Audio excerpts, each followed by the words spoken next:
देखिए, हमारे सनातन धर्म भारत राष्ट्र में मुख्यतया 6 पंथ अभी चल रहे हैं।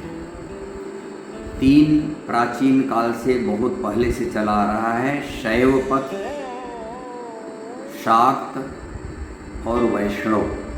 शैव माने सन्यासी, शिव के उपासक, वैष्णव जो विष्णु के उपासक, वैरागी लोग, शाक्त जो शक्ति के उपासक थे, जिसको आदि शक्ति कहा जाता था, जिसको जय माता दी बोला जाता है सभी लोगों पर। ये 3 मुख्य धाराएं पुरानी थी। 3 बाद में लेटेस्ट हुआ है, जिसके जैन धर्म के मुख्य संस्थापक थे महावीर स्वामी। दूसरे बौद्ध धर्म,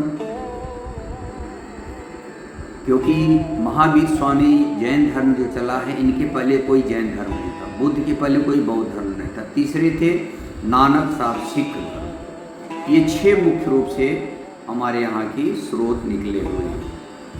तो इन 6 का आधार स्रोत सनातन था।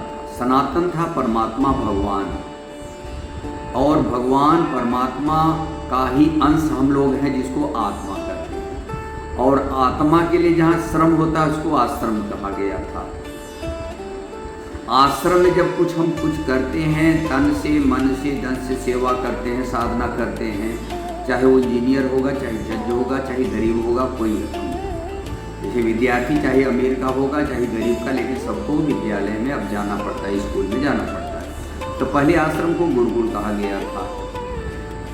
तो वहाँ जाने पर जो हम कुछ करते हैं उसको आत्मकम कर्म करते हैं।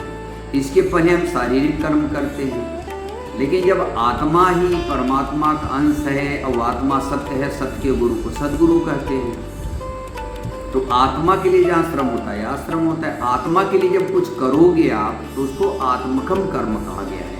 इसीलिए गीता में आप देखेंगे, प्रमाणित शास्त्र है, यथार्थ गीता में आपको स्पष्ट मिलेगा कि 18 अध्याय के 44 श्लोक के नीचे वाली लाइन है, जहाँ वर्ण का प्रसंग आया है कि परिचर्या आत्मकम कर्म सुदृशापि स्वभावजन। तो आश्रम में आत्मकम कर्म, परिचर्या माने सेवा।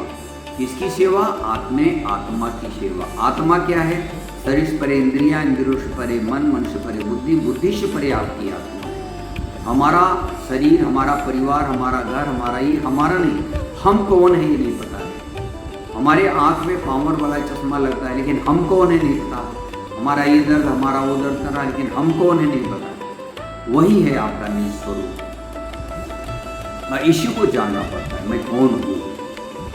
तो इसके लिए ही ये जो 6 मत बताया हूँ, सब अपने आप को ही जानने के लिए निकले थे।